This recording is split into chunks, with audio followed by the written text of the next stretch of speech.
Ya Allah yang maha pengasih lagi maha penyayang. Oh. Sembuhkanlah saudaraku ini Yata dari penyakitnya. Ya iya tuh benar. Kelaminnya sudah 4 tahun tidak pernah berdiri ya Tuhan. Memang gue tekan dulu matanya, tekan.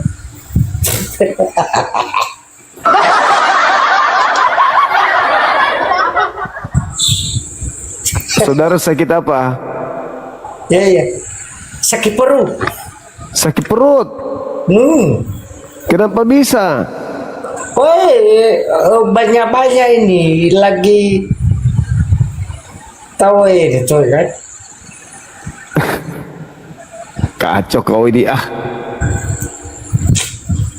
Itu sono yang dasarnya waktu. Mauricio. Di mana ini posisi? Lagi di rumah nih mau. Ya di kota mana? Di Pekanbaru. Oh Pekanbaru. Iya benar. Udah pergi sekolah? Belum bang, belum. Udah sekolah lagi? Belum. Besok? Hah? Besok udah sekolah? Ayo sekolah ini bang. Halo semangat malam. Assalamualaikum. Waalaikumsalam. Pak Ustadz. Halo, apa kabar? Baik, alhamdulillah, makasih. Halo semangat malam.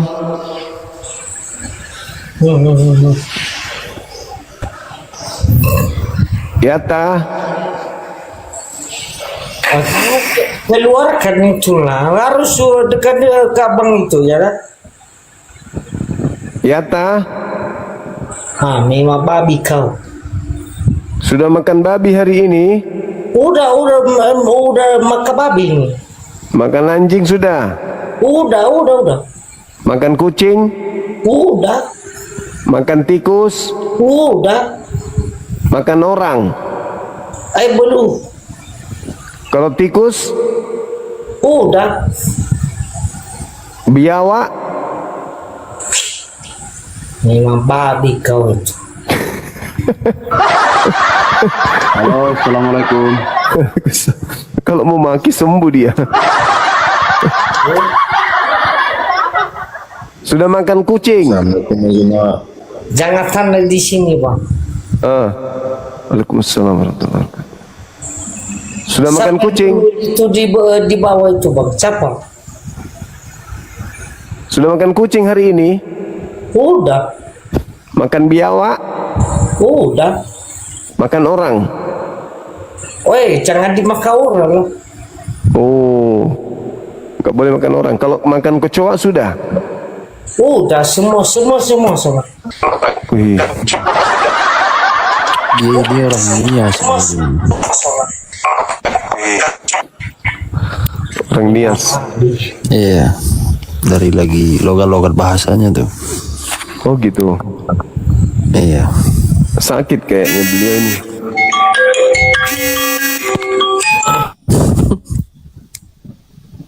Sakit dia ini, si Yata ini sakit. Yata, sudah mandi? Dari dulu. Sudah 2 tahun tidak mandi?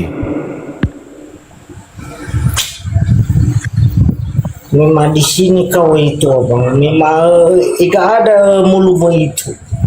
Bacet. Assalamualaikum, Bang Juma. Waalaikumsalam warahmatullahi wabarakatuh. Ya, alhamdulillah. Alhamdulillah. Maksudnya alhamdulillah itu apa bang? Masih. Masih. Yata. Yata.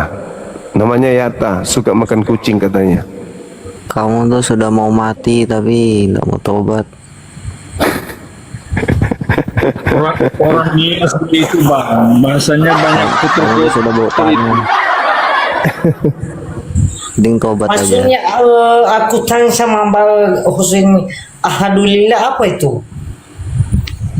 Hanya tanya mending login. Si Yata ini orang Nias dia ini, bahasanya kotor-kotor dari tadi nih. Maki-maki orang ini. Iya, kesal kali. Pantek.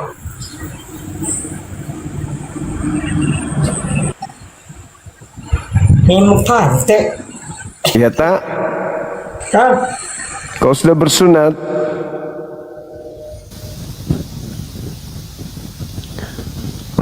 Kabur dia. Halo, assalamualaikum Bang Sumba, izin bertanya Bang, boleh? Iya, gimana? Bang,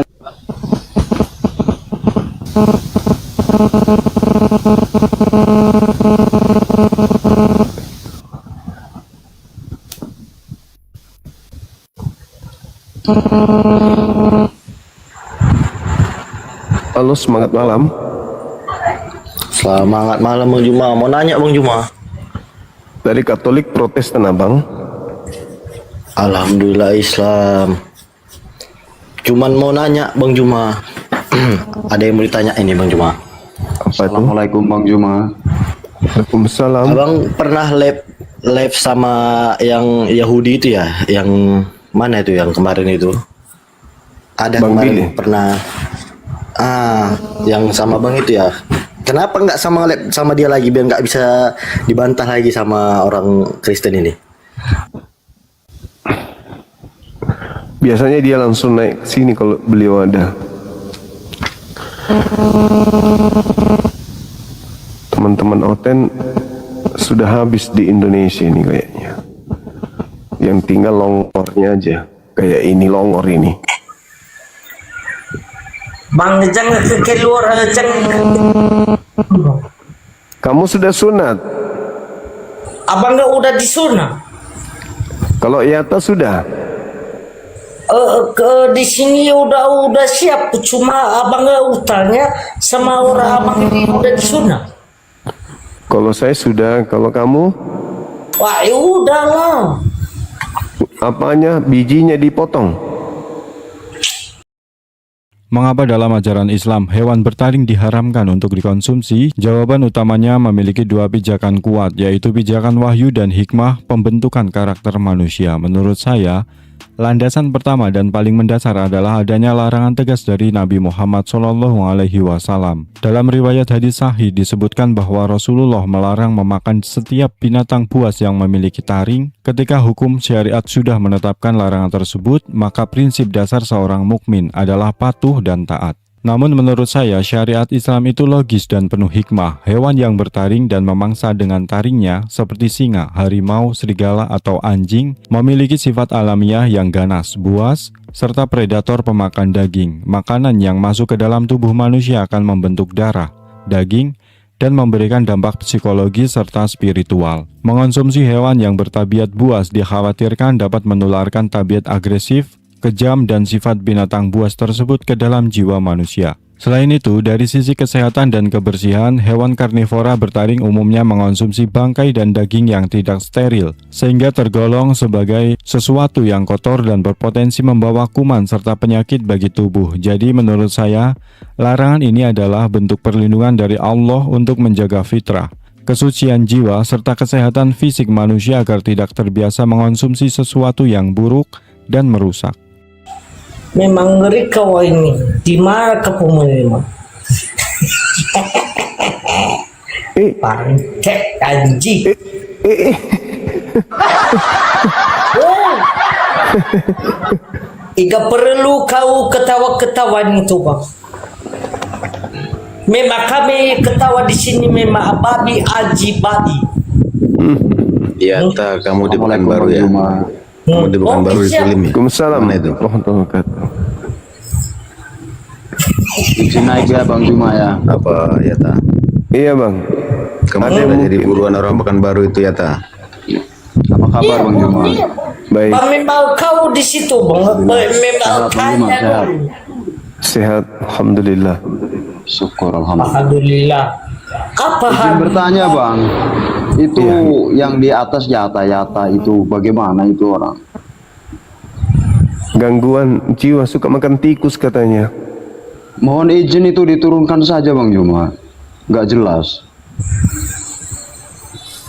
Oke. Terus ada lagi?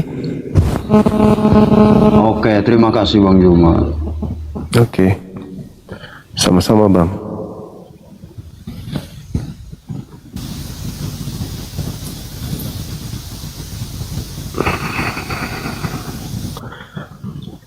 Otennya sudah langka, teman-teman. Giliran yang datang itu longor, modal longor. Halo, semangat malam. Assalamualaikum. Muslim aku bang. Iya. Terus? Nggak nyimak aja tadi. Oh iya, makasih. Makasih, Bang. Halo. Halo. Raja Langit. Iya, dari tadi kok susah amat lo turun-turun sendiri ya Bang ya? Iya, ada yang ingin disampaikan? Iya, itu aja Bang tadi. Saya ini dari Muslim Bang. Itu cuma mau itu aja, itu suruh orang itu turun aja nggak penting Bang. Yata-yata itu loh. Oke. Gak masalah, Bang. Muncul lagi. Kok gitu? Begini bang. Apa lagi? Kok naik lagi?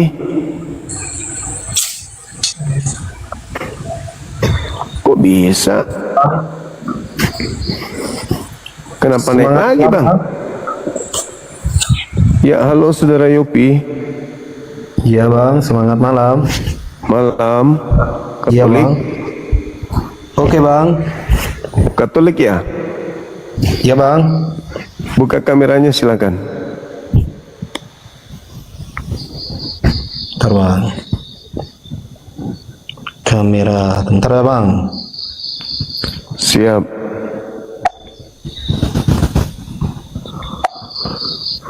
Ini aku mau tanya nih, bang. Silakan buka kamera dulu, Bang. Mau tanya ini bang. Iya, buka kamera dulu. Sama seperti saudara Yata yang jelek ini.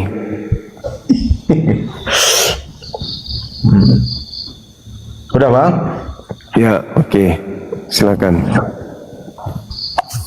Ini aku heran juga ya bang, bukan aku berlawanan dengan agama Kristen gitu bang. Iya. Kenapa Tuhan itu kok bisa menebus dosa bang? Itu pertanyaannya bang. Sebenarnya kalau Tuhan nebus dosa berarti sapi, kambing, lembu yang nebus dosa-dosa orang Yahudi itu Tuhan juga harusnya. Oh, Karena gitu ya, Bang. Tuhan itu tidak nebus dosa, Tuhan itu mengampuni dosa. Nah itulah bang salah pemahaman itu bang. Jadi yang Iya, salah ya saya banyak bingung juga mana yang benar gitu ya bang ya. Iya mana yang benar kan itu. Yang satu mengampuni dosa, yang satu menebus dosa kan gitu. Nah, jadi bingung juga. Nah, gitu bang maksudnya bang. iya. Abang masih rajin ke gereja? Kalau ke gereja aku nggak pernah bang. Baca Bible? Nggak pernah juga bang, cuman kan aku itu bingung aja gitu bang. Ya bingung aja dengan agama itu. Kok Tuhan bisa menebus dosa kan gitu bang. Matinya Agamanya- di tiang lagi bang. Abang ini agamanya apa? Iya agamanya Katolik bang. Kok Katolik tidak pernah baca Bible? Iya enggak pernah bang. Istilahnya ini karena orang tua itu Nasrani, ikutan Nasrani aja gitu bang. KTP-nya abang ini apa? Itu Katolik bang. Jadi aku itu banyak bingung dengan agama Kristen ini bang gitu sebenarnya. Banyak tanya host ini di mana Kristen mana hostnya. Banyak Diam bingung sudah gitu. kau. Bang. Banyak yang apa gitu bang, yang menyalahkan akal gitu agama Kristen itu bang. Nah itu makanya saya bertanya sama host gitu. Ya tapi saya jadi rada aneh kalau abang nggak pernah ke gereja, nggak pernah baca Bible. Mana ada Katolik nggak pernah baca Ya Bible? itu bang. Iya karena saya kan agamanya keturunan gitu bang. Bukan kemauan saya sendiri gitu. Nah jadi saya mencari yang benar, mana yang benarnya gitu bang. Nah jadi saya banyak bingung juga gitu. Banyak bingungnya sama kok Tuhan kok bisa mati tergantung gitu, digantung gitu kan, sebelum mati disiksa Lebus pula dosa kan katanya. gitu. Nah gitu bang, di situ bingung saya bang gitu. Nah jadi gimana kebenarannya yang sebenarnya gitu bang. Kebenaran itu ya menurut Yesus hidup kekal, mengenal Bapa yang Jangan mengutusnya ketemu Yesus bang. sebagai satu-satunya Tuhan yang benar dan Yesus sebagai utusan. Nah itu marah Oh, itu gitu ya, penyembahnya dia tuh. Ya, Jangan sesebut Yesus bang. Jadi Yesus ini posisi biasa. apa tuh bang? utusan Tuhan Hamba kan dia, atau Tuhan kah itu bang? Yesus itu sebenarnya bang? hamba-hamba. Oh berarti hamba bukan Tuhan ya bang, kayak persis kayak kita gini bang. Iya kita hamba, Yesus juga hamba. Oh iya. Oh berarti itu kebenaran yang sebenarnya itu bang. Iya, betul. Ya kan itu bang. Tidak perlu kita pertanyakan. Masalahnya di agama, nama Yesus bang. Jangan sebut nama masalahnya di agama Kristen ini gini bang, saya bingung. Tanya ke pendeta yang satu ini lain jawabnya, yang satu ini lain pula jawabnya gitu bang. Nggak pernah sinkron gitu. Iya. Mungkin Halo, mereka Bang Hos. baca Bible yang berbeda kali ya. Iya serius bang Hos. Ditanya yang nah itu ditanya yang satu lain jawabnya, ditanya yang satu lagi lain jawabnya. Gitu bang Hos. Itu makanya Jadi aku kita bilang bingung gitu. mungkin dia baca Bible yang berbeda. Oh gitu ya bang ya. Emangnya Bible itu berapa Iya. macam bang?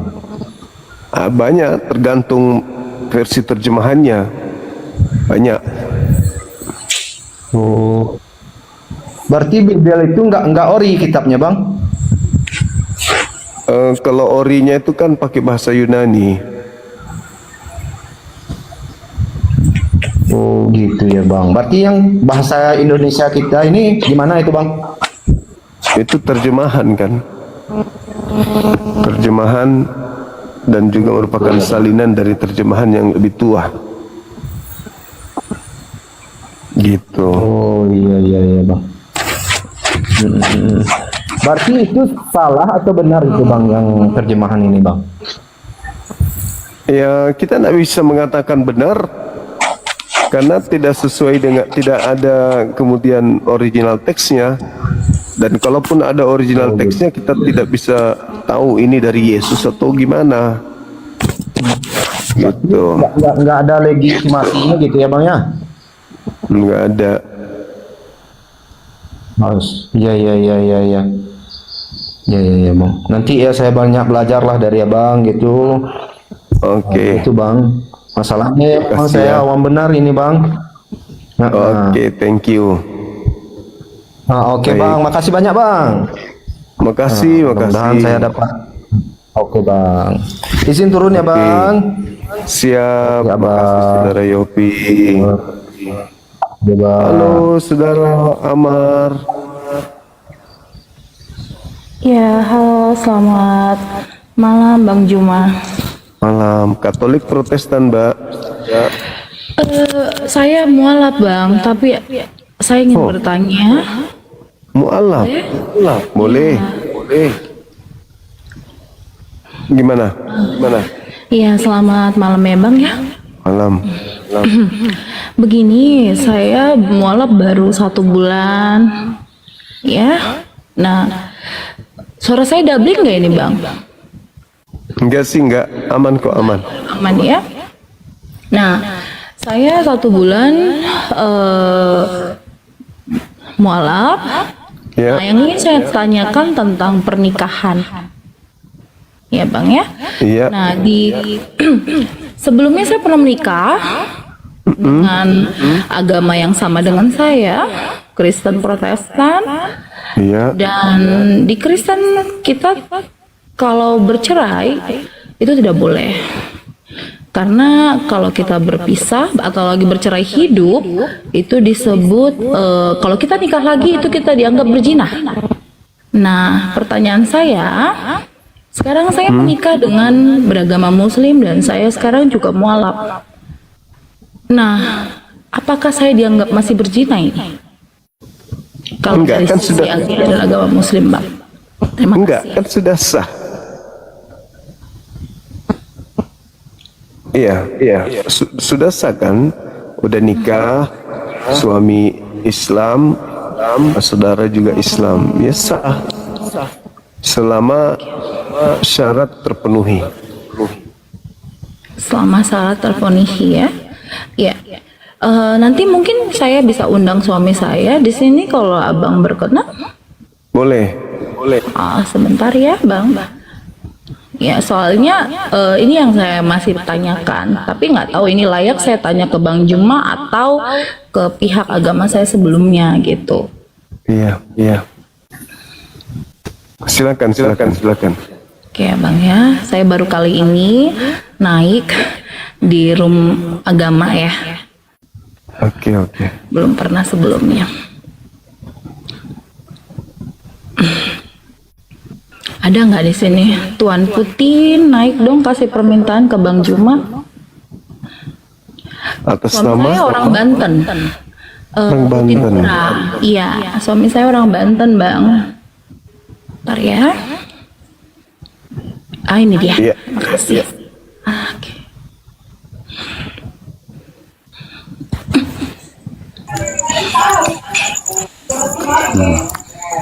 Halo, semangat malam. Assalamualaikum.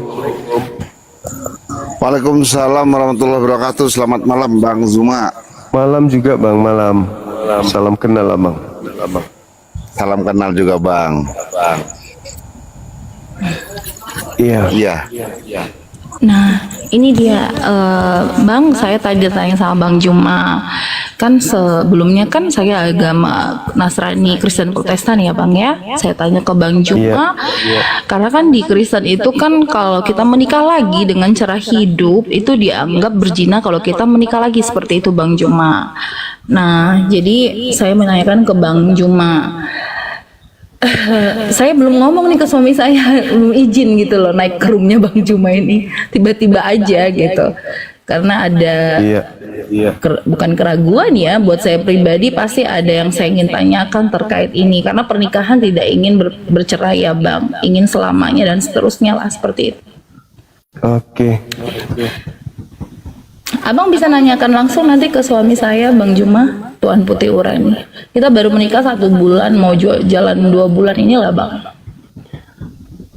Iya, alhamdulillah. Ya, saya cuma bisa berharap mudah-mudahan jadi keluarga yang bahagia dunia akhirat. Amin. Itu sih. Iya Bang ya. Amin Bagaimana? Bang. Amin. Minta doanya. Iya. Siap. Jadikan istri menjadi wanita yang soleha. Insya Allah. Amin. Dari cerita Abang tadi, Bang Juma mengatakan tidak ya, karena sudah sah di hadapan Allah, dan karena saya mualaf itu, jadi tidak ada saya dianggap berzina, seperti itu ya. Jika kita membedah perjanjian lama, kita tidak akan menemukan larangan mutlak atau dalil eksplisit yang mengharamkan poligami. Para nabi dan tokoh besar dalam perjanjian lama seperti Abraham, Yakub, Daud, hingga Salomo Semuanya memiliki istri lebih dari satu dan teks Alkitab mencatat hal tersebut tanpa ada hukum atau sanksi tegas yang melarang poligami secara umum bagi masyarakat saat itu. Namun, konsep monogami atau cukup satu istri baru dipertegas dan dijadikan standar dalam ajaran Perjanjian Baru.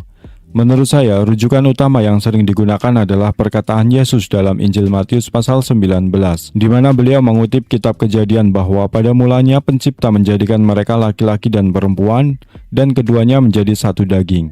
Prinsip ini kemudian diperjelas lagi oleh Rasul Paulus dalam surat-suratnya seperti dalam 1 Timotius pasal 3, yang mensyaratkan secara fisik bahwa seorang pemimpin jemaat atau penilik jamaah haruslah suami dari satu istri. Jadi menurut saya, aturan cukup satu istri dalam tradisi Kristen bukanlah hukum yang ditegaskan sejak awal Perjanjian Lama, melainkan evolusi doktrin yang dikembangkan pada masa Perjanjian Baru dan kemudian dibakukan oleh tradisi gereja menjadi norma hukum pernikahan hingga saat ini.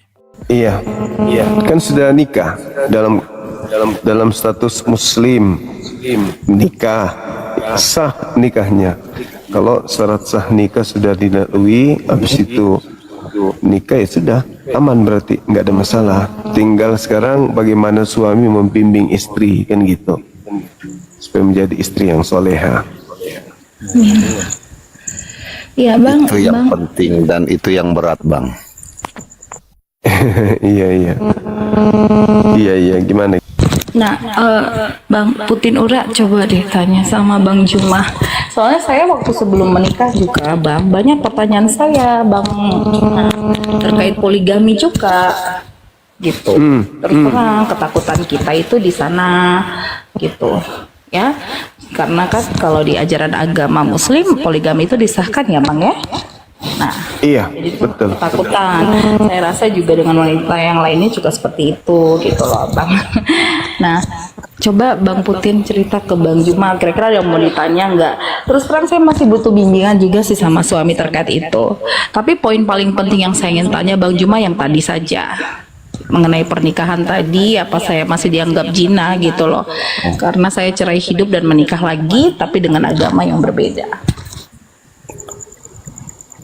Ya Sudah kalau sah. saya, Iya, gimana Bang, gimana? kalau saya nggak ada yang nggak ada apa yang nggak ada yang perlu saya tanyakan ke Bang Zuma. Istilahnya, karena saya Islam kan, gitu loh. Kalau masalah menikah lagi itu nggak mudah kan di situ apabila bisa berbuat adil. Nah, suamimu ini bisa berbuat adil nggak? Jangankan saya, banyak kiai besar yang nggak mau menikah lagi karena berat. Iya. Tenang aja, satu seumur hidup ya Bang Zuma ya. Iya. Sebenarnya satu-satunya agama yang mengajarkan cukup satu istri itu cuma Islam. Di luar Islam itu nggak ada satu, di agama manapun cukup satu istri itu nggak ada dalilnya. Di Kristen dari kitab Kejadian sampai kitab Wahyu, saya bisa pastikan bahwa tidak ada perintah di Bible untuk orang-orang Kristen kecuali imam ya, kecuali gembala. Itu pun selama dia dinas, selama dia ditunjuk sebagai imam jemaat, itu tidak boleh nikah lebih dari satu. Tapi setelahnya itu nggak terikat lagi. Nah, di Kristen tidak ada dalil cukup satu istri, itu nggak ada. Cuma di Islam fawahidah, maka cukup satu. Itu cuma di Islam. Kecuali ada hal yang membolehkan itu terjadi. Misalnya istri mengizinkan. Itu. Istri mengizinkan karena faktor satu sakit, uzur dan seterusnya, banyak hal. Apakah dia karena mandul, tidak memperoleh anak dan dia mau anak, maka diizinkan suaminya nikah, itu boleh. Tapi kalau selain daripada itu, susah. Bagaimana mau adil? Sekarang nikah lagi dengan istri kedua. Istri pertama sedang menangis di rumah, dia bahagia dengan istri kedua, nggak bisa. Fawahidah, makanya berat itu. Di Islam itu paling berat hukumnya. Nah, sementara agama lain itu nggak ada satu istri, nggak ada itu. Bahkan di dalam Lukas 18 nomor 29-30, barang siapa yang meninggalkan istrinya karena namaku, maka dia akan memperoleh berkali lipat ganda saat ini juga. Malah di Kristen itu banyak istri. Boleh. Nah itu sayang Bang Zuma udah benar, kecuali kamu mengizinkan aku. Tapi kan nggak mungkin itu terjadi. Bisa jadi bang, bisa jadi kalau misalnya istri sudah jadi soleha, lebih cinta Allah daripada manusia, termasuk suaminya, bisa jadi. Kalau dia istri itu sudah tak ada dengki, tak ada lagi iri, tidak terlalu cinta dunia, cintanya hanya kepada Allah, maka bisa jadi. Kenapa? Karena dia baca Quran, daripada suamiku berdosa. Istri soleha itu kalau dia sudah melihat ada gejala-gejala dari suaminya untuk berzina atau dekat dengan wanita lain, itu biasanya dipanggil, disuruh jujur. Bapak kenapa? Ada apa kok belakang ini lain gitu. Nah kalau dia imannya sudah kuat dan lebih cinta kepada Tuhannya daripada suaminya, ya bisa jadi dia mengatakan, aku cinta abang, tapi aku lebih cinta Allah. Bagaimana dengan Nabi Abraham? Sembeli anak malah dia mau, demi Allah, demi Tuhannya, perintah Tuhannya. Jadi kalau misalnya suami mau poligami, boleh, gampang. Caranya gimana? Didik istri menjadi wanita soleha yang cinta kepada Allah di atas segala-galanya. Itu baru. Nah, itu. Tapi sulit. Apalagi mau adil itu gimana? Makanya Al-Quran mengatakan, dan kamu tidak akan bisa adil, maka cukup satu, fawahidah. Nah, itu di Islam. Betul bang. Satu. Betul sekali, tepat itu. Gak bisa kita adil sama wanita, gak bisa. Terima kasih loh Bang Juma. Kamu denger itu ya, abang ya? Iya. Dan satu wanita yang diceritakan Bang Zuma tadi, itu hanya Robiatul Al-Adawiyah. Itu yang bisa. Selain itu nggak ada. Benar-benar. Jadi di Islam itu ketat sekali. Cuman Mbak ini melihat, saya maklum, melihat keadaan di negara kita ini, memang banyak orang yang menggampangkan hukum itu. Karena Betul, dia Bang. menganggap, karena dia menganggap boleh lebih dari satu istri. Tunggu dulu, jangan ikuti nafsumu. Lihat dulu syaratnya. Ayat belakangnya nggak dibaca bang, dia membaca tuh masna wasulasa warubah aja bang. Iya betul. Yang belakang nggak dibaca gitu. Benar. Nah, istri saya ini, wah kamu enak dong poligami sana, poligami sini. Dikira gampang. Justru di ex kamu itu yang kamu anut sebelumnya malah lebih banyak. Tadi Bang Zuma mengatakan itu. Iya, cuman ya gitu dia. Tapi kalau di Barat berlaku itu. Di Indonesia ini mungkin karena dikelilingi oleh Islam, ya Islam mayoritas, di mana Islam itu sangat menghargai kemudian ikatan suami istri, maka mereka tidak melakukan apa yang dilakukan oleh orang-orang Kristen lebih dulu dari mereka di luar sana, di Barat sana. Gitu. Jadi kalau di Islam menganggap bahwa ketika laki-laki itu sudah bisa berlaku adil. Berlaku adil ini kan patokannya istri, bukan dia. Patokannya istri. Dia boleh saja merasa adil, tapi istrinya nggak merasa, kan gitu. Kalau dia tidak bisa menciptakan suasana bahagia istri pertama dan istri kedua itu sama, ya saya katakan itu bukan kategori adil. Akan tetapi daripada dia berzina, kan gitu. Kalau di agama sebelumnya, mohon maaf nih, saya juga banyak pengalaman dengan teman-teman yang non muslim, rekan kerja. Dia setia dengan istrinya, di rumah dia pokoknya cuman ada satu wanita di bumi, cuman istrinya doang. Tapi maaf, di belakangnya karena tidak bisa menikah lagi, ya terpaksa menghalalkan, ya persinahan itu dihalalkan secara mereka individual, bukan agamanya. Karena kita tidak mungkin kawin, karena saya sudah punya istri. Jadi gimana dong, aku suka kamu, kamu suka aku, ya sudah, yang penting istriku nggak tahu. Pulang ke rumah, wow setia, nampak kali setianya, sayang sama anaknya. Saya kadang geleng-geleng kepala, aku bilang kamu itu pemain catur memang, di rumah sangat luar biasa, tapi di luar Kalau di luar kan kita bujang Bang Suma. Oh iya juga sih. Gitu. Sementara kami yang dituduh menganut poligami ini nggak berani begitu, nggak berani karena kami merasa Tuhan kami itu menyaksikan segala sesuatunya, melihat bahkan hati aja Allah tahu, apalagi perbuatan kita. Itu di Islam. Mantap Bang, mantap. Ya, terima kasih banyak Bang Juma. Saya juga kebetulan melihat tadi live sengaja naik. Ya itu yang saya ingin tanyakan sebenarnya. Tadi saya pikir saya akan bertanya di pihak saya sebelumnya karena pernyataan itu datangnya dari sana kan, bahwasanya pernikahan yang bercerai hidup itu menikah lagi itu dianggap zina. Seperti itu Bang Juma. Oke? Iya. Baik. Baik. Itu saja Bang Juma, terima kasih ya. Oke, makasih Mbak. Makasih Bang. Terima kasih Bang Zuma.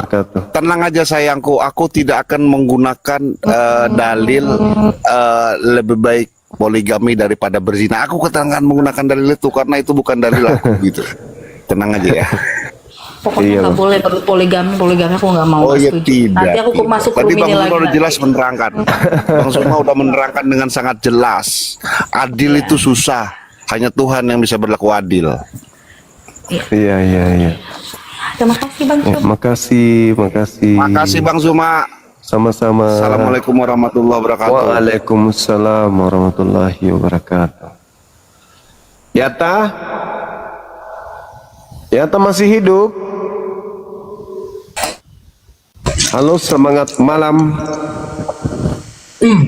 Selamat malam bos. Katolik Protestan.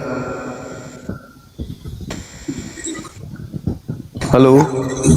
Ya, oke. Waalaikumsalam. Katolik Protestan abang ini.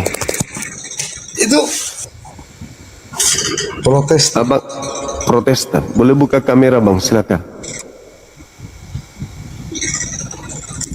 Oke, tunggu.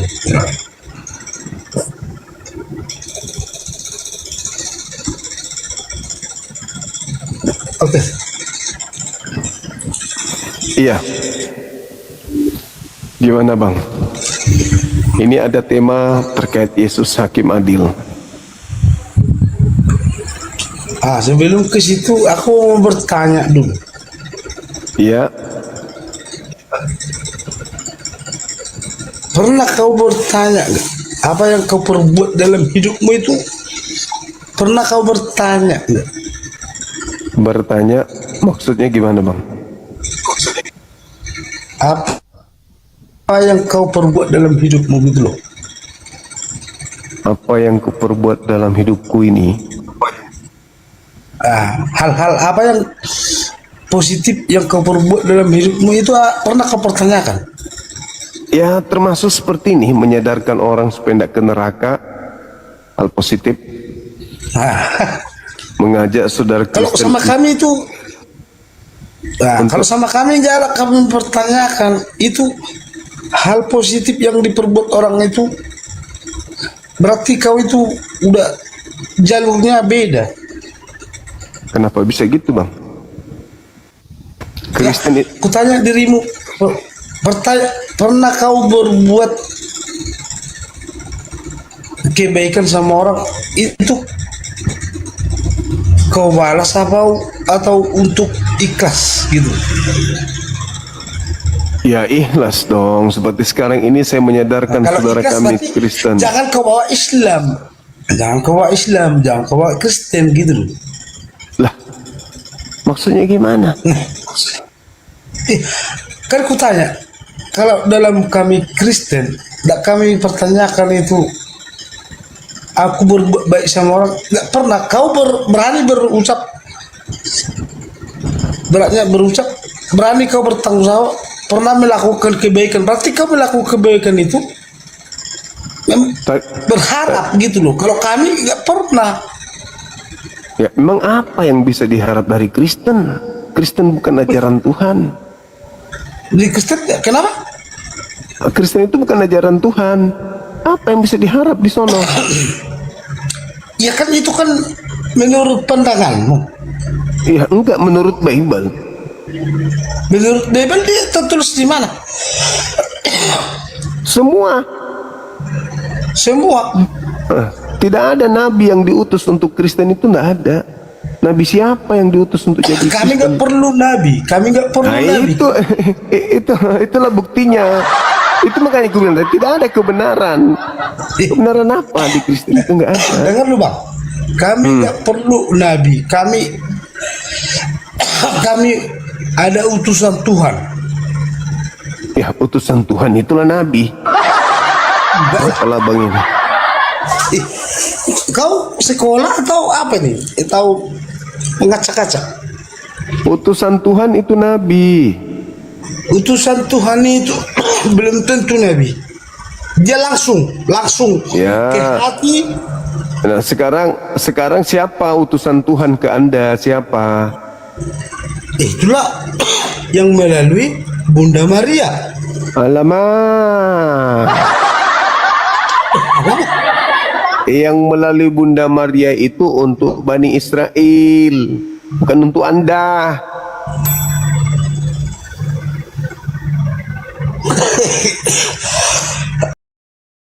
Jadi menurut saya secara historis dan teologis tidak ada nabi yang secara spesifik diutus untuk kelompok yang sejak awal menamakan dirinya umat Kristen. Mengapa? Karena istilah Kristen itu sendiri baru muncul dan digunakan belakangan di kota Antioquia, sebagaimana dicatat dalam kitab Kisah Para Rasul pasal 11 ayat 26. Jauh setelah masa pelayanan Nabi Isa atau Yesus Kristus selesai di bumi. Menurut saya, jika yang dimaksud adalah Nabi Isa atau Yesus, teks Injil maupun Alkitab secara tegas mencatat batas wilayah perutusan beliau.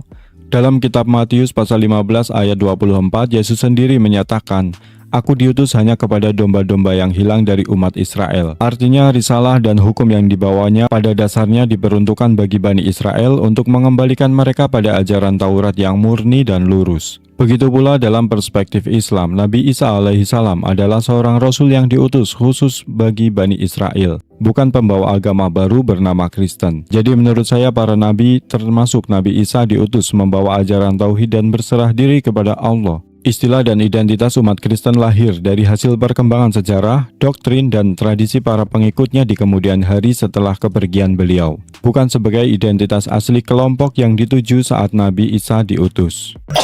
Sekarang aku bilang gini, jadi kalau untuk orang Arab Saudi itu sama dengan Anda. Oh iya, karena Nabi Muhammad memang diutus untuk seluruh manusia. Jadi ini yang kau pakai ini dari mana nih? Apa itu? Ini yang kau pakai sekarang ini dari mana? Apa yang kupakai? Saya beli. Kau beli ini dari mana? Dari toko. Toko-toko yang penciptanya siapa? Penciptanya hamba Tuhanku, ciptaan Tuhanku yang menciptakannya. Ya Tuhan itu siapa? Tuhanmu itu yang mencipta. Allah Subhanahu wa taala menciptakan manusia yang membuat HP. Ya maksudnya tunjukkan dulu orang yang menciptakan handphone yang kau pakai itu, tunjukkan namanya siapa? Handis Lebes. Handis Lebes. Iya. Aduh. Kok mengarang cerita, bacakan ceritamu. Ya banyak kali pertanyaanmu. Ini tema sudah ada, malah bertanya aneh-aneh. Loh. Dari contoh kecil dulu. Kau bilang Yesus itu keturunannya orang Israel. Ya memang lu pikir orang Bugis? Jadi kalau kami percaya sama orang Israel, kenapa? Percaya sebagai apa? Percaya bahwasanya Yesus itu ada. Ya memang ada. Jadi kenapa dirimu menyangkal? Kapan saya menyangkal? Saya cuma mengatakan Kristen tak ada keselamatan. Keselamatan dari mana? Enggak ada dari mana-mana. Itulah bahasanya. Enggak ada keselamatan dalam Kristen. Itu fakta. Mana jaminan keselamatan? Mana jaminan keselamatan dari Elohim kepada Kristen? Ada. Di Kristen itulah keselamatan paling berharga, bro. Ini mah ngarang sendiri tapinya. Ngarang sendiri. Kalau tidak ngarang sendiri, lalu dari mana keselamatan Kristen ini dari mana? Kan jelas-jelas nih, kau bilang kau paham Alkitab. Pastilah. Nah, kan dibilang di situ tertulis di Lukas berapa itu? Lukas apa lagi? Apa lagi? Apa keselamatan dunia? Lukas.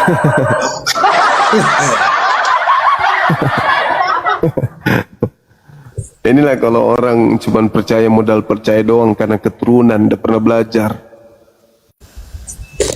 Maksudnya gini loh, yang kau pelajari itu apa rupanya?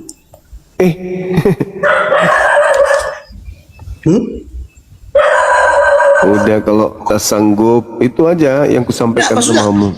Yang kau pelajari di bagian apamu, apa yang udah kau pelajari, bilang dulu. Yang penting saya sudah sampaikan, tidak ada jaminan Tuhan kepada Kristen, udah selesai.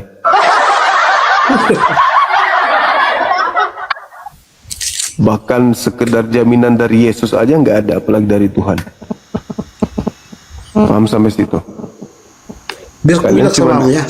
Biar ku bilang samamu ya. Ya. Tuhan itu tak akan pernah kasih jaminan. Kenapa? Kalau ada dikasih jaminan, berarti udah berangkat ke Kristen dong semua orang dunia ini. Ngapain ke Kristen? Apa dibikin di Kristen? Ke neraka. Ke neraka. Dengar dulu. Tuhan itu berkata, gak usah kamu cari aku. Apalah ini? Baru minum tua dia itu. Bukan. Mabuk dia. Nah, Siap baru minum tua dia itu. Iya, kelihatan sih. Aromanya juga sampai sini. Gak usah kamu cari Tuhan itu. Tuhan itu ada dalam diriku. Berarti Yesus bukan Tuhanmu karena Yesus ada di langit. Iya. Ini tadi ya anjingnya itu udah mati tuh, dipotong di belakangmu jadikan tambul itu. Pernah nggak kau pernah Tuhan mau berkata? Apa tuh? Di lomok anjingnya tadi itu, bro. Gak usah kau berdoa di depan orang, tutup pintu mau rapat-rapat. Itu ucapan Yesus kepada Bani Israel, bukan kepada Kristen. Ada aja kau merasa terus Yesus mengajar Yahudi, kalian yang merasa. Itulah dibilang serigala. Serigala menyamar domba, itulah namanya. Dengar dulu bro ya, dengar dulu bro ya. Udah habis tuanya tua. Dengar dulu, enggak masalah tua ini. Ada itu pernah dengar video, kuliah videonya ya. Orang Arab Saudi bangun masjid di Indonesia, ngomong dikira berdoa, rupanya ngomong aja dikira. Ya sama juga, sama. Kalau Yesus menggunakan bahasa aslinya, bahasa Aramaik, kau ngerti? Buktinya gini loh. Parah kali kau bah. Buktikan dulu omonganmu. Di mana Islam itu? Yesus juru selamat. Maksudku keilmuan Islam itu di dalam dunia ini apa? Di mana? Buktikan dulu. Yesus juru selamat. Selamat yang selamat itu Salam itu Islam. Yesus juru Islam. Buktikan dulu kalau Islam itu memang, aku bukan benci sama Islam.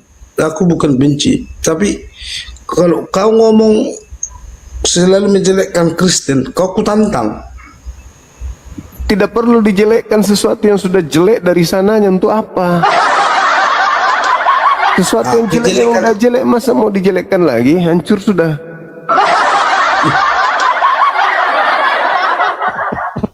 Dengar dulu ya, kalau kami nggak pernah menjelekkan, kami diajarkan kasih. Apa itu? Apa itu kasih? Apa itu kasih? Kasih apa? Kasih apa dari Kristen yang bisa kami contoh? Itu kasih yang mana? Apa dari Kristen yang bisa dicontoh? Apa-apa? Kau hidup di mana? Kau hidup di mana nih? Saya di Indonesia. Indonesia bagian mana nih? Bagian tengah. Bagian tengah. Kok nggak merasa kau kasih itu dalam jiwa Kristen itu? Nggak ada. Mendengarkan nama Kristen aja kami takut. Kasih pula kau bilang. Kami mendengarkan nama Kristen aja takut, kami ngeri. Ingat masa-masa penjajahan.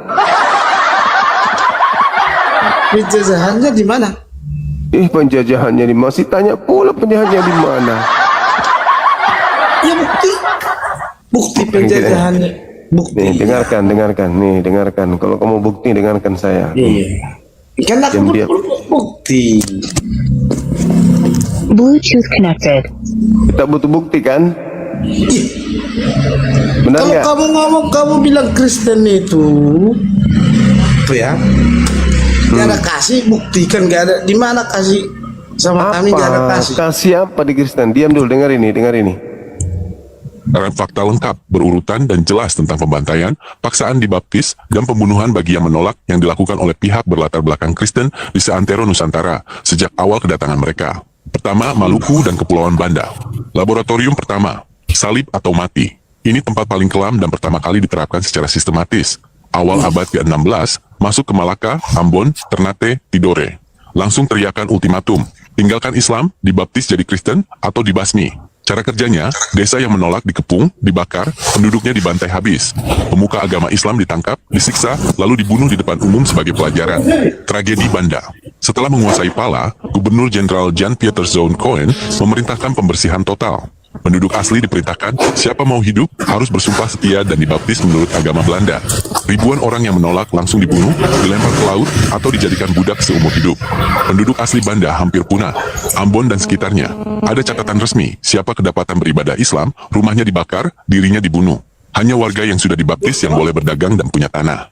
Kedua, Jawa dan Batavia, Jakarta. Kekerasan dalam penaklukan.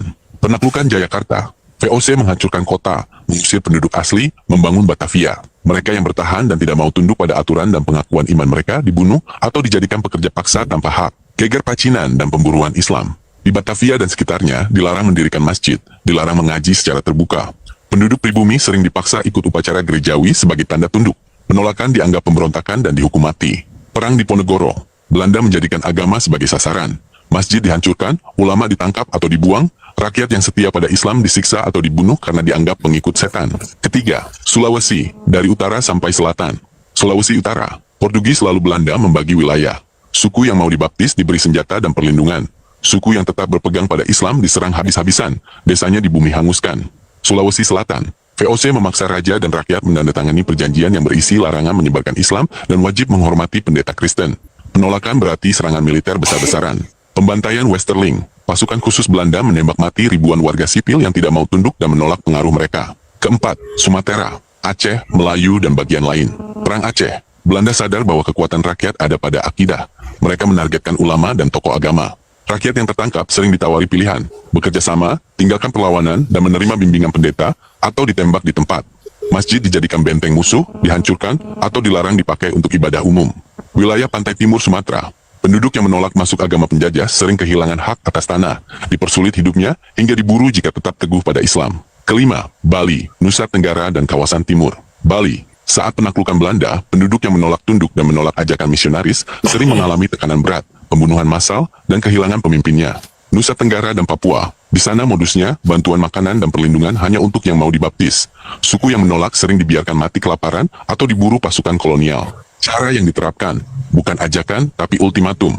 Semua fakta di atas punya pola yang sama, tercatat dalam arsip kolonial Belanda dan Portugis. 1. Pilihan keras, dibaptis dan masuk Kristen atau mati atau dibuang diserahkan pada penderitaan. Tidak ada ruang untuk beragama sendiri. 2. Kekerasan terbuka, penggunaan senjata, pembakaran pemukiman, pembunuhan pemimpin masyarakat yang menolak. 3. Penghapusan identitas, larang pakai nama asli, larang ibadah agama lama, hancurkan tempat suci.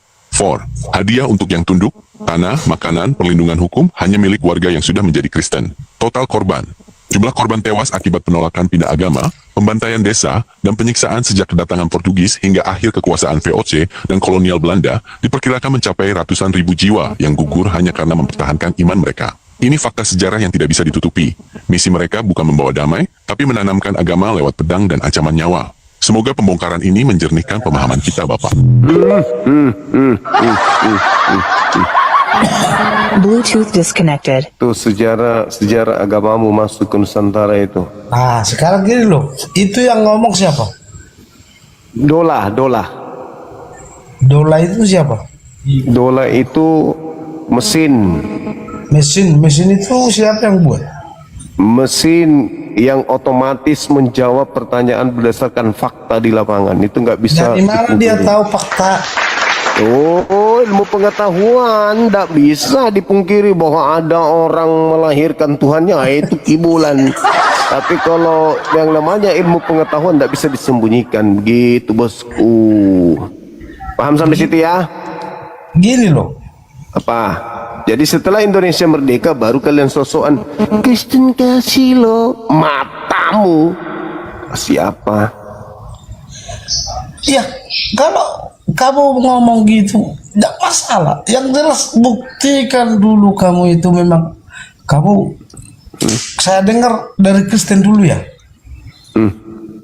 Ke Muslim ya. Dari mana informasinya? Pernah aku dengar katanya, kayak saya itulah. Dipitnah lagi tuh. Berarti ibaratnya gini. Assalamualaikum. Waalaikumsalam. Bang Suma? Iya. Oh, saya mau bertanya. Dari agama mana, Bang? Saya Islam kasihan, tapi saya di Manokwari. Terus? Saya sini tidak tahu mau kemana. Kita numpang hidup di orang Kristen, begitu ya. Terus. Kenapa nggak pulang kampung? Ongkos hilang. Tidak ada ongkos. Di mana kampungnya? Makassar, Bang. Semua. Kenapa bisa tidak ada ongkos yang pulang? Tak lewat-lewatan tuh. Nah, di Indonesia jadi ini. Disekap kah? Nah, ada panggilan temanku, tapi tidak jelaskan una. Menurut saya, untuk memahami hal ini kita harus membedakan antara doktrin tekstual agama dengan praktik politik dan ambisi imperialisme.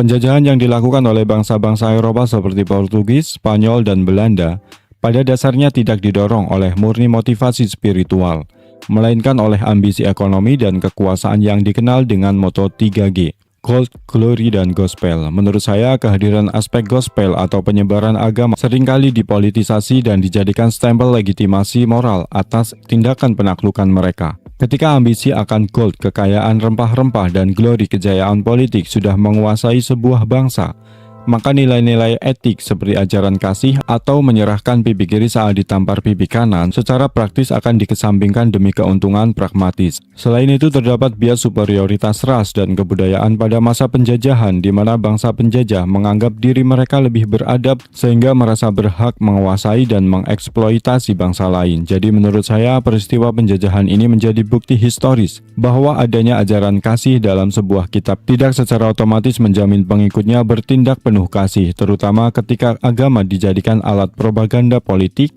untuk menutupi keserakahan ekonomi dan penindahan atas bangsa lain.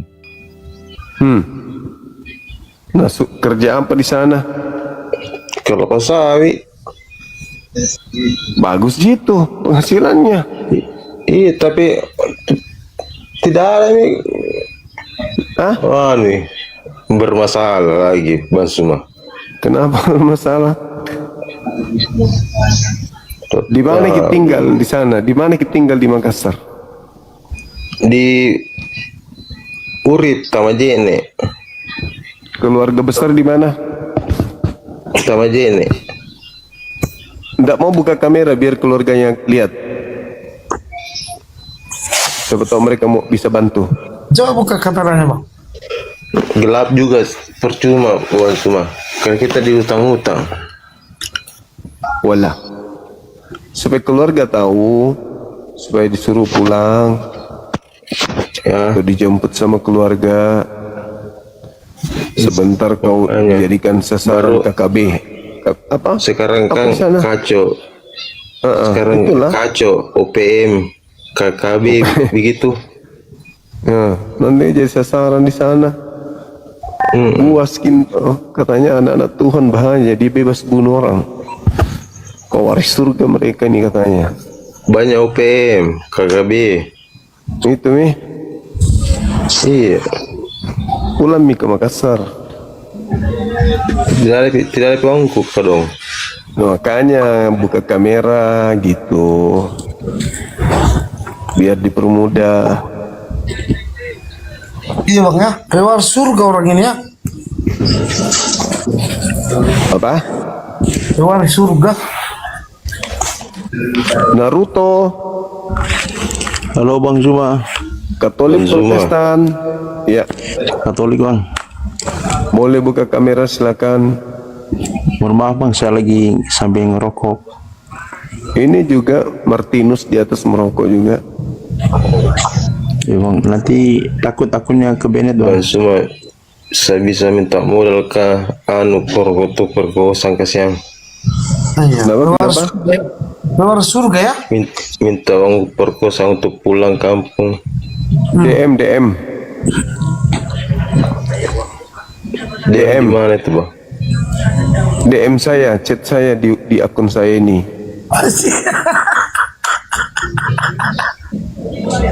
Kenapa kau nangis?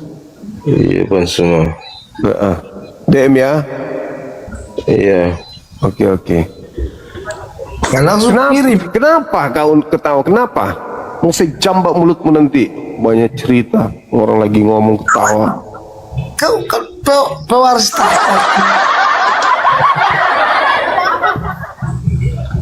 Naruto. Halo Bang Zuma, pagi.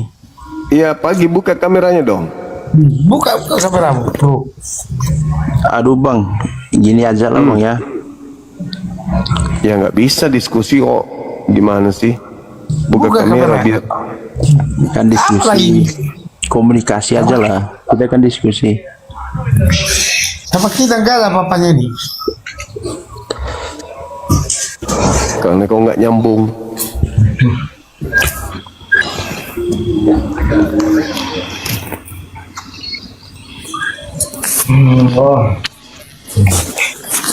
Halo, semangat. Cuma kau juga tanya tadi, saya orang Manokwari juga. Sakunya dia tipu saja itu di sini sama kok.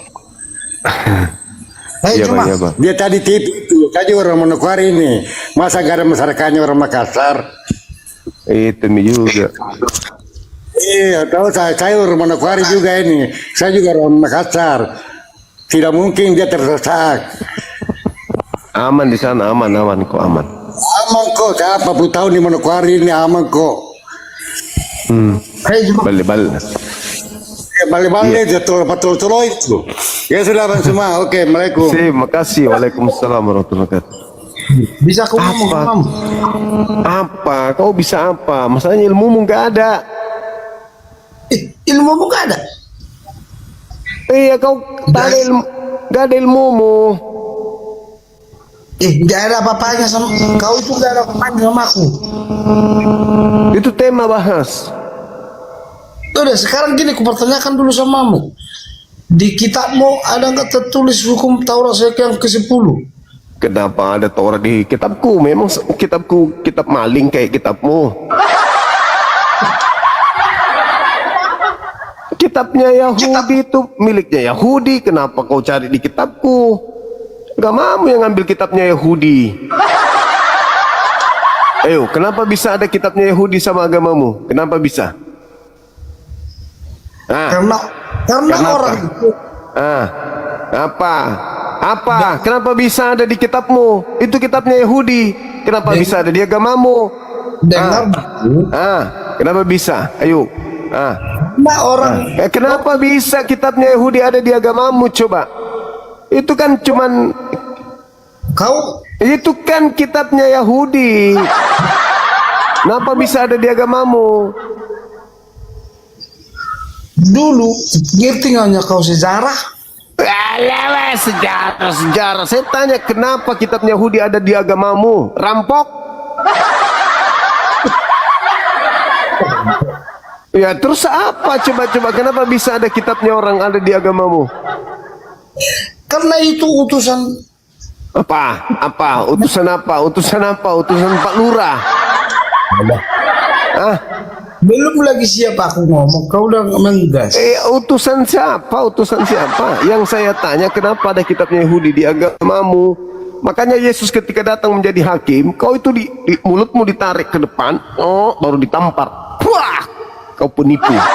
Bilang Yesus, penyesat kau. Bawa namaku, padahal saya tidak pernah mengatakan pergilah kepada orang di luar Yahudi sebagai murid. Itu nggak ada. Jadi ku tanya balik sama kamu, kau keturunan siapa kau? Tanya lagi. Kenapa kitabnya Yahudi ada di agamamu? Karena kau keturunan siapa? Kenapa ada kitabnya Yahudi di agamamu? Lo kali kau boleh kau. Kau tanya, kau keturunan siapa? Kenapa ada kitabnya Yahudi di agamamu? Kau di Islam, kau keturunan siapa? Kenapa di agamamu ada kitabnya Yahudi? Oke, nanti ku jawab itu. Sekarang ku jawab dulu, ku tanya dulu dirimu. Kau Muslim keturunan siapa? Nanti ku jawab itu. Jawab dulu kenapa ada kitabnya Yahudi di agamamu? Pertanyaan kecil itu sama aku dulu. Jawabannya apa? Jawab dulu. Sekarang kau Muslim keturunan siapa? Nanti ku jawab itu. Jawab dulu. Kenapa ada kitabnya agama lain di agamamu? Mulutmu ngomong, ku tarik gini. Sekarang ku tanya balik dulu kau. Nanti Yesus tarik mulutmu. Ditarik mulutmu sama Yesus. Terlalu banyak bohongmu. Sekarang ku tanya balik dulu mulutmu. Kau keturunan siapa? Yesus nanti datang tarik mulutmu sampai 1 meter, baru dilepas, kayak gitunya. Karena kau itu mengambil kitabnya agama lain tanpa hak. Sekarang ku tanya dulu kau cuma keturunan siapa? Nanti ku jawab dulu. Kenapa bisa ada kitabnya Yahudi di agamamu? Itu dulu. Pas itu. Apa? Kenapa ada kitabnya agama Yahudi di agamamu? Tanya samamu, kau tahu gak sejarah? Aku tidak jawab. Sekarang kau jawab. Kenapa ada kitabnya Yahudi di agamamu? Kau tidak malu itu agama orang punya kitab kau ambil, nggak malu?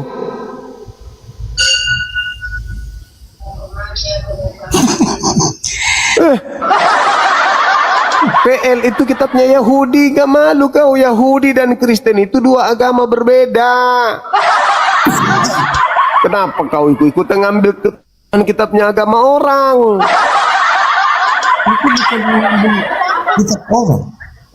Itu kitabnya Yahudi, PL. Itu kitabnya Yahudi itu. Kenapa di agamamu?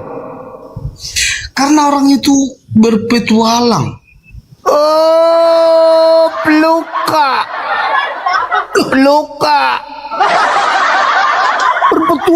Berpetualang. Jawaban apa itu? Pantas Yesus datang tarik mulutmu itu sampai 1 meter. Dilepas sama Yesus, ngeper kembali hantam bibirmu.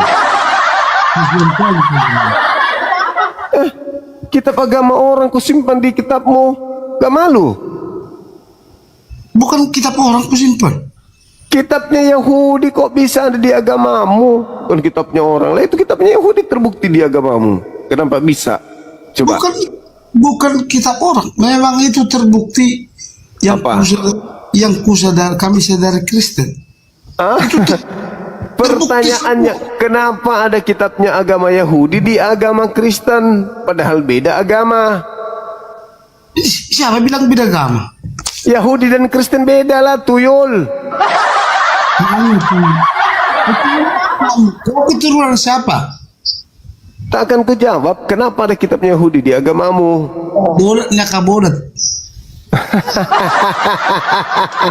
Peluka. Jawaban lu itu simpelnya itu. Begini Eda, begini. Kan Udah aku bilang sama kamu. Kutanya kau Eda, dengarkan dulu Eda, baik-baik. Bilang sama kamu kan. Eda, ku dengar dulu. Dengar dulu. Kenapa ada kitabnya Yahudi di agamamu? Jawab dulu Edaku. Ada aku jawab. Apa jawabannya? Kenapa ada kitabnya Yahudi di agamamu? Orang ini, orang dulu berpetualang itu melalui jalur laut.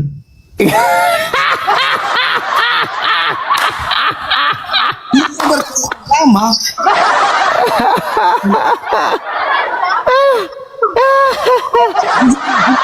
Aduh, ngantuk-ngantuk begini ada yang lucu. Ada parah. Jadi maksudmu si Luther Martin nyampe ke Indonesia ini melalui pesawat gitu? Enggak nyambung, golok. Jaka sembung bawa goblok, enggak nyambung, golok. Asik-asik pula dia merokok tuh. Udah aku bilang samamu, kau keturunan siapa? Kenapa ada kitabnya Yahudi di agamamu? Yang udah aku bilang, orang timur, orang barat menjelajahi dunia. Untuk mengambil kitabnya agama lain. Gitu. Sekalian di situ perdagangan, sekalian untuk meyakinkan orang. Untuk melukat. Alah, itulah kau. Ku bilang samamu, kau lahir dari mana kau? Itu kau keturunan siapa? Jawab dulu. Kan aku jawab. Dari mana? Kenapa bisa? Mana validasinya, pengesahannya? Kok tiba-tiba aja kitabnya Yahudi ada di agamamu, sementara agamamu dan agama Yahudi beda? Kau memang, kau kurasa makan telur itu kuningnya kau buang, kurasa itu ya? Daripada kau kulitnya kau makan, isinya kau buang. Mendingan kulitnya kau makan. Udah makan sebentar. Kau makan kuningnya tapi otakmu nggak ada. Masalah generasi. Halo saudara sesuai pising. Halo, assalamualaikum Abang Zuma. Waalaikumsalam. Saya Muslim, saya mendoakan semoga Abang Zuma mendapat hidayah dan lebih sehat lagi. Dan Amin. saya sangat ketawa-ketawa melihat Abang prediksi hombing ini. Karena dibilang nggak nyambung, dibilang lucu juga Bang Zuma. Iya, kan? makanya kalau ada karungin aja pulang. Iya. Jadi saya sangat senang sekali bisa berkomunikasi langsung dengan Bang Zuma. Saya bisa mendoakan semoga banyak yang dapat hidayah dan semoga sukses selalu. Amin ya Allah, amin. Gas terus Bang Zuma, prediksi sesuai itu. Saya dari Sumatera Barat Bang Zuma. Makasih, guys. Malu. Ya. Ini kembarannya datang. Iya. Jadi gimana nih? Gas terus Bang Zuma. Gas terus Bang Zuma. Saya izin turun Bang Zuma. Mungkin lebih banyak lagi saudara kita yang mau naik Bang Zuma. Oke Bang. Oke. Terima kasih ya. Terima kasih Bang Zuma. Terima kasih. Halo Dinda, semangat malam Dindaku yang ganteng. Ya, ini ada kembaranmu datang. Sabar dulu. Kok kembar? Menurut saya, jawaban utamanya terletak pada sejarah kelahiran agama Kristen itu sendiri yang tidak bisa dipisahkan dari akar tradisi Yudaisme. Yesus atau Nabi Isa alaihissalam serta para pemurid pertamanya lahir, tumbuh, dan hidup dalam lingkungan serta budaya masyarakat Yahudi. Ketika ajaran ini mulai berkembang, para pengikut awal menjadikan kitab suci Yahudi sebagai rujukan utama teologi mereka karena pada masa itu belum ada kumpulan teks yang disebut Perjanjian Baru. Menurut saya, masuknya kitab Yahudi ke dalam tradisi Kristen bertujuan untuk memberikan legitimasi profetik. Para penulis Perjanjian Baru dan para teolog gereja perdana membutuhkan kitab-kitab Perjanjian Lama untuk mengklaim bahwa Yesus adalah sosok Mesias yang telah dinubuatkan oleh para nabi Israel terdahulu. Tanpa adanya pondasi Perjanjian Lama, klaim kenabian dan mesianik tersebut akan kehilangan akar sejarahnya. Namun, terdapat perbedaan mendasar dalam penyikapan teks ini. Umat Yahudi menolak Perjanjian Baru dan memegang teguh Tanakh sebagai kitab tunggal yang hukumnya wajib dijalankan secara harfiah. Sementara tradisi Kristen mengambil kitab Yahudi tersebut, lalu menafsirkannya ulang melalui kacamata pengajaran gereja dan ajaran Perjanjian Baru. Jadi menurut saya, keberadaan kitab Yahudi di dalam Alkitab Kristen adalah hasil dari proses historis adopsi teks demi menjaga mata rantai silsilah kenabian, sekaligus sebagai sarana legitimasi doktrin keagamaan mereka. Kau ini kembar. Pertanyaanmu udah ku jawab. Pertanyaanku, kau keturunan siapa? Nggak ada pertanyaanku jawab. Kau cuma bilang berpetualang. Jawaban apa itu?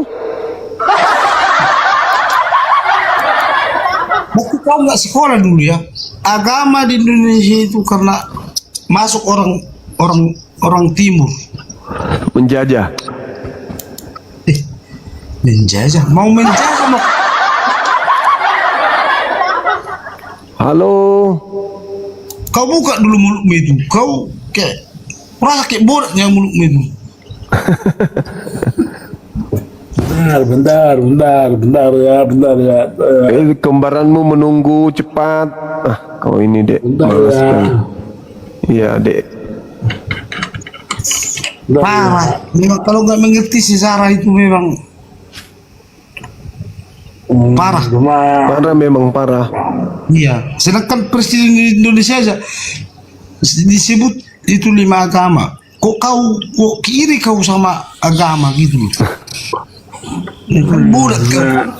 Di Indonesia ini bukan apa-apa kau, bulat.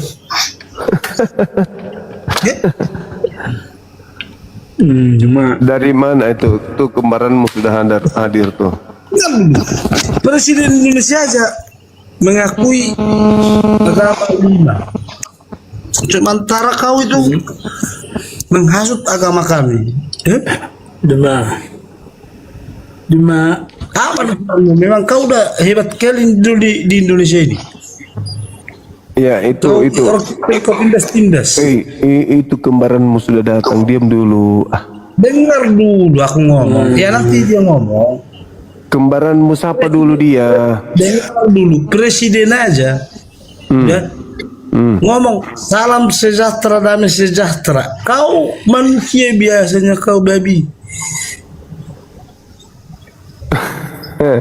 Kembaranmu sampai itu sudah datang tuh. Masalah kembar, udah aku bilang presiden aja ngomong salam sejahtera, damai sejahtera, Om Swastiastu, Dhamma Budaya. Tapi kau itulah kau nggak manusia kau. Kenapa kau ini? Kemana-mana kau pergi. Yang 5. Kau kemana-mana. Kenapa nih kau ini? Seandainya agamamu yang paling benar.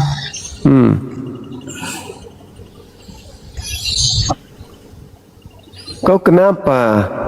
Kau nggak boleh gitu ngotot. Harusnya kau menghargai. Jangan menghasut. Kau kenapa? Kau kayak orang stres.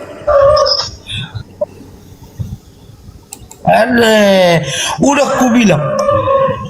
Selu apa?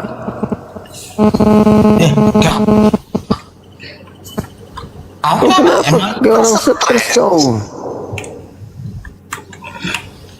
Ada apa? Itu kau sapa kembaranmu dulu.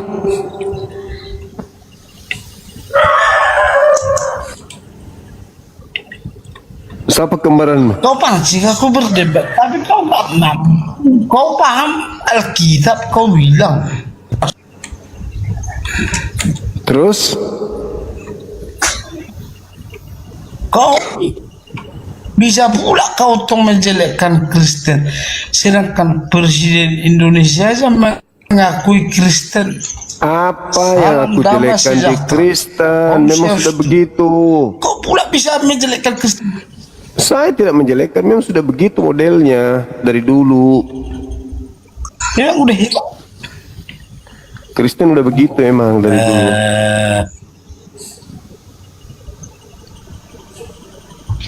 Begitu memang Eda. Nanti aku ngomong kayak gini kalian nanti kau ngomong kayak gini diguruduk aku gitu loh. Loh, memang kau kenapa rupanya kau bicara sendiri dari tadi? Hah? Kenapa? Bicara sendiri kau itu, gangguan kau ini. Lu gangguan lu kemana? Gangguan apa? Jiwamu lagi nggak stabil. Bukan jiwaku, kau bilang tadi.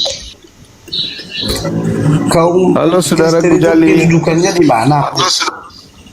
Halo. Kau bilang. Sedangkan Presiden Indonesia halo, diakui loh orang Kristen. Masa kalian mengakui orang Kristen akan nggak mau kau diam.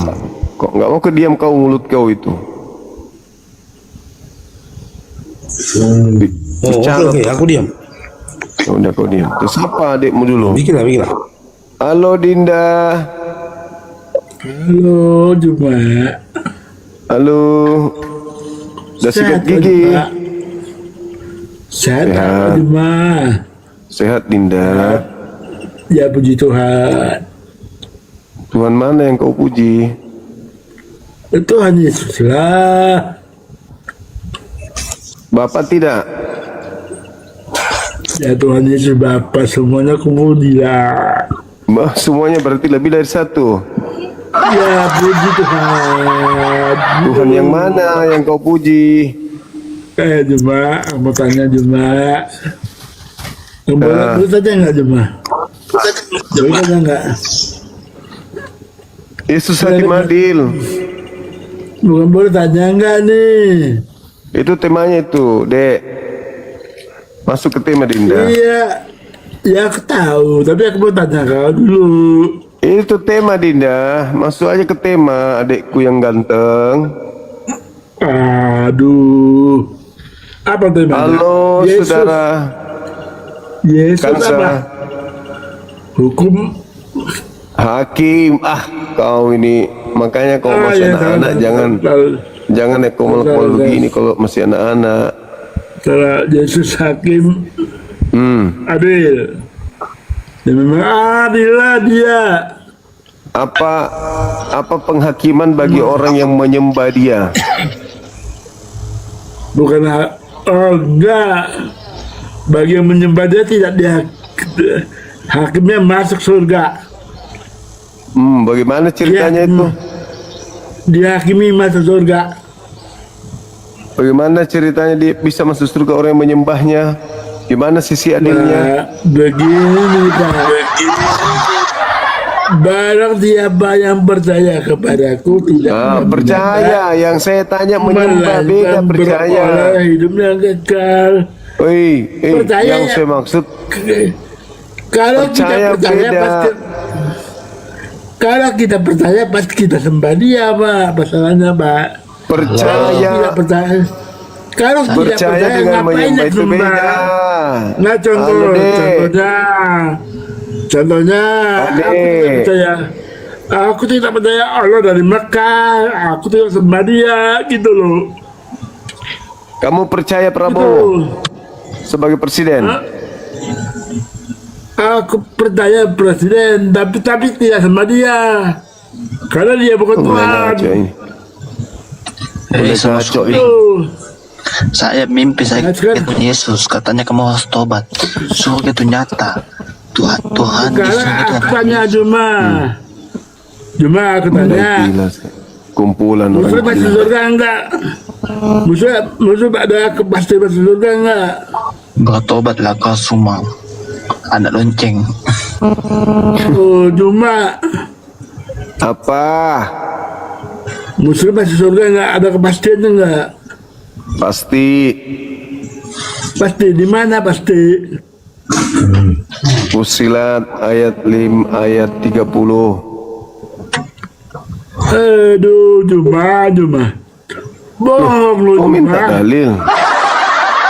Iya, Kristen Muhammad. masuk surga ada enggak? Bukan, Muhammad aja enggak berani ngatakan lo. Dilarang sama Allahnya lo. Dilarang sama Allahnya. Ini surah. Ini anak kecil kencang kali mulutnya udah idiot. Cuma saya sudah ke surga. Kata Tuhan Yesus, kamu kena kutuk. Malapetaka. Udah ke surga lagi. Makanya jangan kamu suka menista agama. Kata Tuhan Yesus, kamu kena kutuk 7 keturunan. Yang menista agamamu siapa? Saya ini sudah ke surga. Nih lihat muka saya. Oh mama dari ke surga. Dari surga dia. Saya dari surga. Kata Tuhan Yesus, waktuku tidak akan lama lagi. Saya akan binasakan kalian. Kau siapa nih? Si Juma ya kau? Saya, puji Tuhan, saya sebagai Kristen percaya Tuhan Yesus itu nyata. Enggak ini ya. Kau si Juma ya kau? Dari surga katanya, dari surga dia. Enggak, kau tak jawab. Pertanyaanmu udah aku jawab tadi. Sekarang ku tanya, kau keturunan siapa? Dan saya diangkat jadi saya diangkat jadi malaikat. Kenapa kitabnya Yahudi ada di agamamu? Kan bodanya kau kan.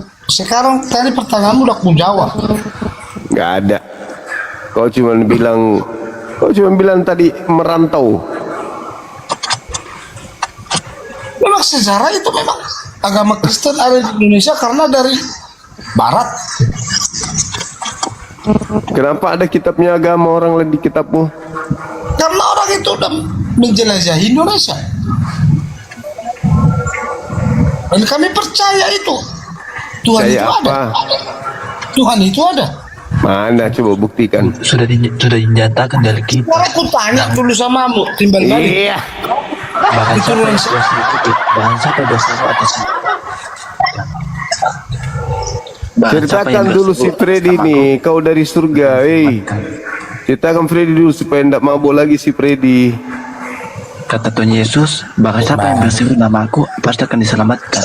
Dan sedangkan semua Enggak, pasti ini binasa. aku mendirikan pondok pesantren aku ini lagi nanti. Ini mau udah aku bangun ini pondok pesantren.